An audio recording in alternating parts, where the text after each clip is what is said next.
Dans quelques jours, quelque chose d'impressionnant va se passer, juste au moment où les étoiles sortiront. Regardez cette vidéo inspirante en entier. Si Dieu le veut, elle vous apportera de nombreuses bénédictions spirituelles et matérielles. Écoute attentivement. Premièrement, nous nous transportons à environ 2000 ans en arrière, à l'époque où Rome gouvernait avec force, à la main, durement et très cruellement, le peuple israélien sur la terre israélienne. Il y avait là deux grandes lumières, parmi de nombreuses lumières, mais deux grandes lumières, qui étaient Rabbi Shimon bar Yochai et son fils Rabbi Elazar. Le fait qu'ils enseignaient la Torah de manière réelle et véritable, malgré les intérêts romains, a fait que l'Empire romain les a poursuivis jusqu'à la mort. S'ils étaient découverts, ils risquaient la peine de mort. Par conséquent, Rabbi Shimon et son fils, Rabbi Elazar, n'ont pas eu d'autre choix que de vraiment s'échapper. Et le meilleur endroit qu'ils ont trouvé était une grotte. Et ils ne sont pas restés dans cette grotte un jour, ni 2 jours, ni 1 semaine, ni 1 mois. Ils y sont restés, ni plus ni moins que 12 ans dans cette grotte. Et Dieu leur a fait un miracle impressionnant. Il est dans les sources juives qu'il leur a essentiellement planté un arbre d'algues et une source d'eau. Il faut donc comprendre qu'ils ont étudié pendant 12 ans après avoir échappé à l'Empire romain cruel. Rabbi Shimon, le fils de Yochai, qui s'appelle en hébreu Rabbi Shimon bar Yochai, et son fils Rabbi Elazar. Ils ont étudié les secrets de la Torah et ont atteint des niveaux spirituels qu'il est impossible de décrire avec des mots. Et maintenant, comprenez en quoi cela est pertinent pour vous aujourd'hui, cette année et ces prochains jours qui seront votre bénédiction. Si Dieu le veut, écoute attentivement. Maintenant, qu'est-ce qui s'est passé? Comme je te l'ai dit précédemment, 12 ans de poursuite ont étudié là-bas en 12e année.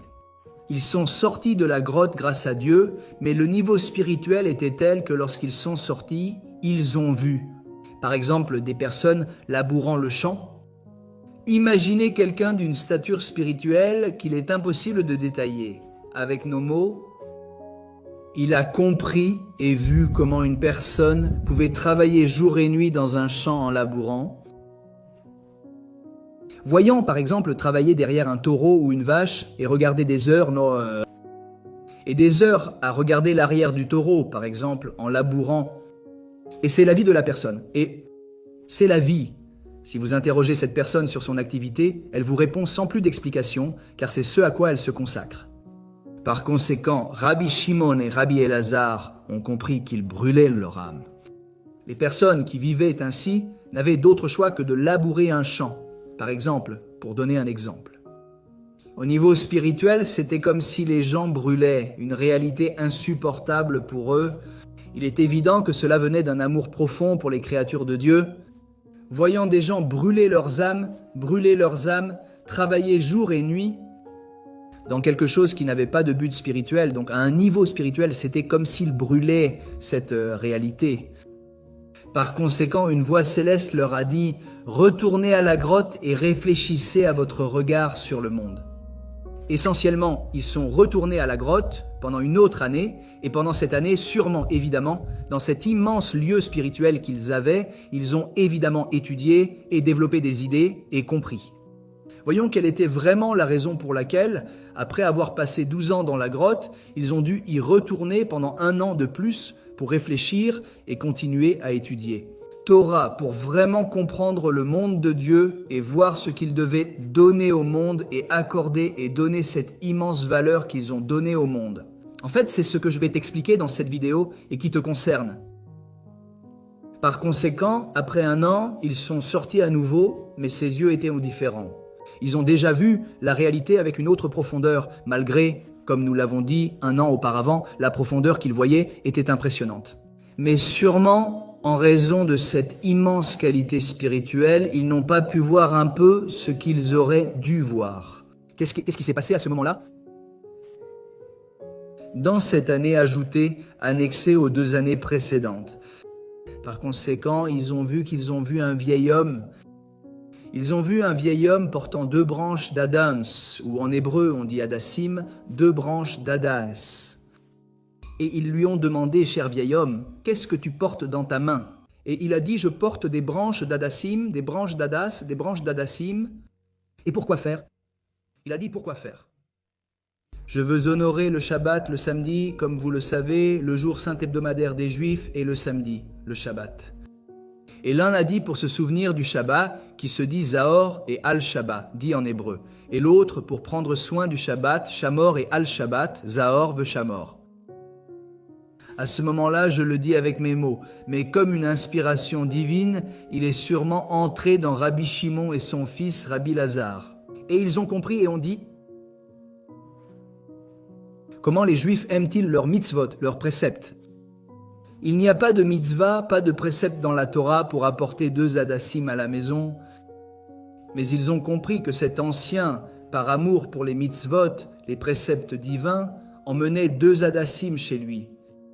Et cela qui peut apparemment être quelque chose de routinier, quelque chose qui n'a pas beaucoup d'importance, cela les a changés. C'était un point de basculement dans la perception de la réalité de Rabbi Shimon et Rabbi Elazar. Maintenant, nous allons aller un peu plus profondément dans ce qui s'est passé et ce qui va se passer dans les prochains jours et ce qui s'est passé à ce moment-là. Essentiellement, qu'est-ce qui va se passer dans les prochains jours? Je vais t'expliquer en détail ce qui va se passer et tu vas comprendre ce qui va vraiment se passer, ce qui va se passer. C'est-à-dire, je vais te donner le titre et ensuite je vais te donner, si tu veux, la vidéo. Des explications approfondies de ce qui va vraiment se passer dans ces quelques jours. Premièrement, le 18e jour. Le 18e jour du mois d'Iyar du calendrier juif est appelé Jai Iyar. Aussi Jai signifie vie. Yudjet est 18. En Gematria, la valeur numérique des lettres est Jai Iyar, le 18e jour du mois d'Iyar. C'est le jour où Rabbi Shimon Bar Yochai remet son âme au Créateur. C'est le jour où il décède essentiellement. Et qu'est-ce qui s'est passé avant de mourir? Et c'est pour ça un jour si spécial. Il a révélé à ses élèves les secrets de la Torah, ce qui est essentiellement comme si nous le disions dans nos propres mots. Il a révélé l'âme de la Torah et par conséquent l'âme du monde à ses élèves, qui sont ensuite devenus les maîtres de leurs élèves. Et ainsi, jusqu'à aujourd'hui. Et à l'éternité, ce qui nous a été transmis de génération en génération. Une chaîne ininterrompue qui nous dit essentiellement quel est le secret de ce monde et par conséquent, le secret de ton âme. Par conséquent, ce n'est pas quelque chose qui s'est passé il y a 2000 ans, c'est quand Rabbi Shimon est décédé, ou avec l'histoire que je t'ai racontée de la grotte. Et tout cela n'est pas quelque chose qui se passe aujourd'hui. Et explique à nos sages que le jour de Lag Baomer est ce jour dont je te parle, qui est Lag, comme je te l'ai dit. Le mot Gematria est la valeur numérique des lettres. En hébreu, Lag est Lamed, Gimel sont 2 lettres, Lamed est 30, Gimel est 3, 33. Le 33e jour du conte de l'Omer, entre les Pâques juives, entre la Pâque et la remise de la Torah à Shavuot. Il y a 49 marches que nous montons jour après jour jusqu'à arriver au 50e jour, qui est la remise de la Torah, le 33e jour de l'Omer, qui est le jour au niveau du calendrier juif. Le 18 du mois d'Iyar est le jour où Rashbi Akadosh, ou la vision de Bar Yochai, révèle l'âme de la Torah. Et par conséquent l'âme du monde, à ses élèves et donc à nous. Maintenant, vous pouvez vous demander, même si vous êtes juif ou non, et vous dites quelle est la pertinence pour moi. Écoutez la vidéo jusqu'au bout et laissez-moi un commentaire. Si vous avez compris que c'est pertinent pour vous, j'aimerais savoir, et si c'est le cas, j'aimerais savoir pourquoi c'est pertinent pour vous, selon votre opinion. Eh bien, nous continuons. C'est une mer qui n'a pas de fond, qui n'a pas de fin. Mais je vais essayer, dans ces minutes, d'essayer de te donner quelques indices, comme on dit en anglais, quelques pistes. Je vais te donner quelques détails pour que tu comprennes comment cette information que je vais te donner, si Dieu le veut, qui est inédite, qui est très difficile à trouver en général dans les médias, et encore en espagnol, c'est très difficile à trouver ou dans la langue qui est parlée. Je vais te raconter quelque chose d'assez inédit, bien que ce soit connu dans certains cercles du monde juif. Mais ce que je vais t'offrir est un cadeau éternel qui, si Dieu le veut, te donnera beaucoup de bénédictions. Eh bien, écoute attentivement. Eh bien, nous parlons de, premièrement, le Lag Baomer, qui est le jour où le peuple d'Israël, beaucoup de gens, des milliers et des milliers de personnes, montent au mont Méron. Le mont Méron est où se trouve, comme on dit, la tombe de Rabbi Shimon Bar Yochai, un sage de la Mishnah. C'est un endroit très spécial, très saint, très saint, très saint. Améron, dans le nord de la terre d'Israël, c'est un endroit très saint. Et Rashvi, essentiellement, dans ses enseignements, a évidemment expliqué que le fait doit aussi être compris. Le jour du décès des grands tzadikim est appelé en hébreu Liloula. Liloula, c'est essentiellement un jour qui n'est pas un jour triste, c'est le contraire. C'est un jour où le tzadik, le grand juste, essentiellement lorsque son âme monte vers les mondes supérieurs, il faut savoir que si ce juste, combien cela a-t-il eu d'impact sur ce monde matériel lorsque son âme était dans un corps? Il faut comprendre que lorsque le juste monte au monde supérieur, son âme s'élève. Son influence est beaucoup plus grande. Et il faut savoir que le jour de l'homme lama, le jour où Rashvi est décédé, il n'a pas seulement remis son âme à Dieu. C'était le jour où Dieu a compris que l'âme de Rashvi devait monter au monde supérieur, mais aussi Rashvi Akadosh. Rashvi, c'est l'acronyme de Rabbi Shimon Bar Yochai Rashvi Akadosh, le grand saint Rashvi. Comme mentionné, il a transmis à ses élèves les secrets de la Torah, son âme et par conséquent les secrets de ce monde. Par conséquent, c'est un jour extrêmement joyeux à cet égard. Évidemment, à cet égard, il faut savoir que le tzaddik vit, évidemment l'âme du tzaddik, du juste vit, dit-il. Nos sages l'expliquent donc que les tzaddikim, je vais traduire tzaddikim, bemitatam, kruim, jaim, les tzaddikim, les grands justes, à leur mort, on les appelle vivants. Il faut savoir qu'aujourd'hui, nous étudions les livres, le Zohar Hakadosh, le livre de la splendeur, les secrets de la Torah, que ceux que je rachivais Hakadosh. C'est l'âme du tzaddik qui nous parle. Quand nous étudions les grands tzaddikim, les livres des tzaddikim, nous voyons les mots noirs sur blanc, ces mots ont une vie. L'âme du tzaddik nous parle aujourd'hui, c'est évidemment l'âme du tzaddik. Ainsi Dieu gère notre monde. De toute évidence, l'âme est montée dans les mondes supérieurs, mais son influence aujourd'hui est encore plus vivante qu'elle ne l'était lorsqu'elle était vivante dans un corps, évidemment. De toute évidence, on doit donner le maximum lorsque l'âme est dans le corps, bien sûr, mais il faut savoir que le voyage continue. Il y a une vie après la vie, évidemment, nous le savons dans le judaïsme. Et donc, il faut comprendre que d'un côté, on appelle les justes vivants, même lorsqu'ils décèdent, les tzadikim à leur mort sont appelés vivants. Même s'il semble y avoir une contradiction, après leur décès, ils sont vivants, car, comme mentionné, leur âme influence notre vie. Et les Reyaïm, Béjaïm, Kruim, Métim, et malheureusement, les méchants, lorsqu'ils vivent dans un corps, sont appelés morts. Donc, c'est l'opposé. Quelqu'un qui est un méchant. Que Dieu ne le permette pas, qui ne fait pas la volonté de Dieu, ne fait pas la volonté de Dieu, fait des choses négatives dans le monde que Dieu ne permette pas. Il est dans un corps vivant, errant dans ce monde. Mais c'est quelqu'un de mort, vivant, c'est-à-dire son corps vit et son âme est morte, éteinte.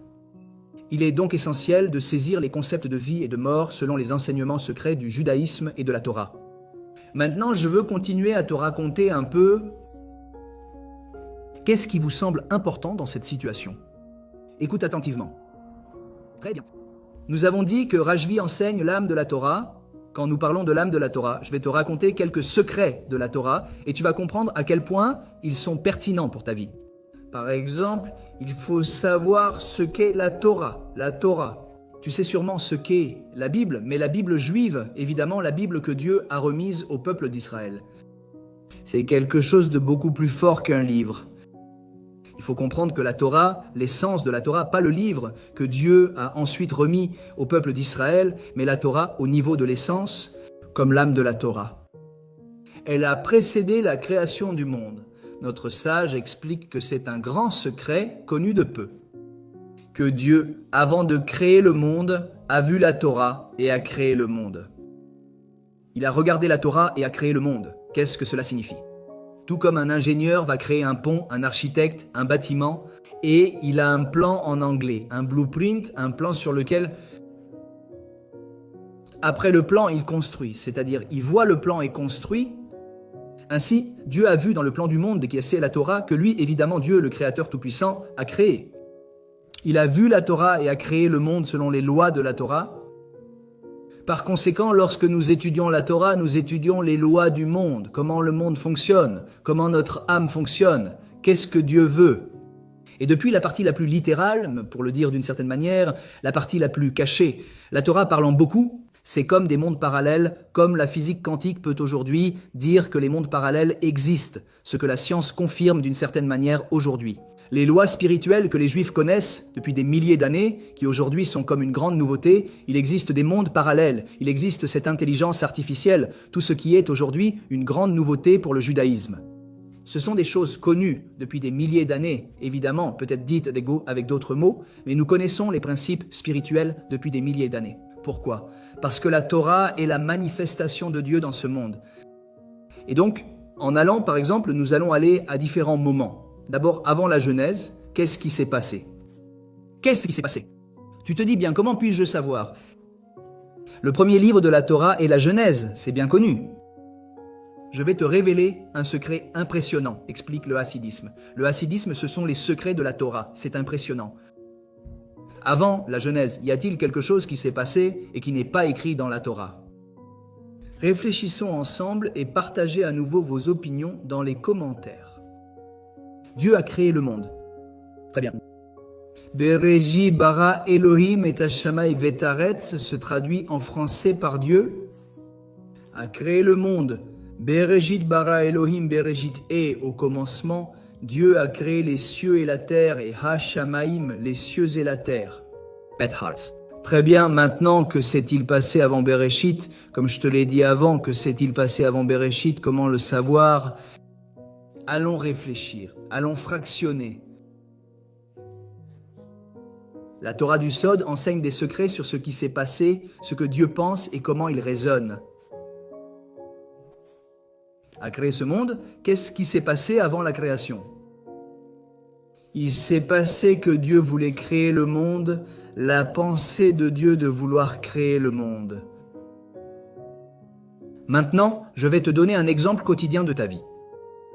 Tu veux boire de l'eau, très bien, quelqu'un est entré dans la pièce et t'as vu boire de l'eau. Si cette personne réfléchit et dit « S'il boit de l'eau, que signifie-t-il qu'une seconde avant, il voulait boire de l'eau? Voulait-il boire de l'eau? Et s'il ne l'avait pas attrapé et bu ?» Donc je te donne ici un exemple très quotidien. On peut comprendre qu'au moment où Dieu crée le monde, Brashit Beralvim, at Hashem vat Hartz, il a créé le monde. Cela signifie que Dieu voulait créer le monde. Et ici, si nous commençons à parler de pourquoi Dieu voulait créer le monde, nous pouvons parler très longtemps. Mais je ne veux pas m'attarder ici, mais surtout, je veux m'arrêter sur un point central, qu'au moment où Dieu veut quelque chose, évidemment, Dieu le Créateur, le Tout-Puissant, qui est tout, inclut tout, est l'origine de tout, est au-dessus de tout, au-dessus de tout. Ce que nous connaissons et ne connaissons pas est le Créateur. Il existe un monde d'anges, des mondes matériels et spirituels, ainsi que des forces spirituelles. Le Créateur a voulu créer le monde que nous connaissons, évidemment, toutes les planètes, bien sûr, mais notre Terre, que nous sommes ceux qui sommes ici, habitons. Le fait que Dieu ait créé cette Terre implique qu'il voulait la créer. La question est, pourquoi voulait-il la créer? Et ici, nous voyons un secret que nous expliquent les grands kabbalistes, c'est que Dieu a créé son monde pour lui donner du plaisir. Par conséquent, cela peut être un avant et un après dans ta vie.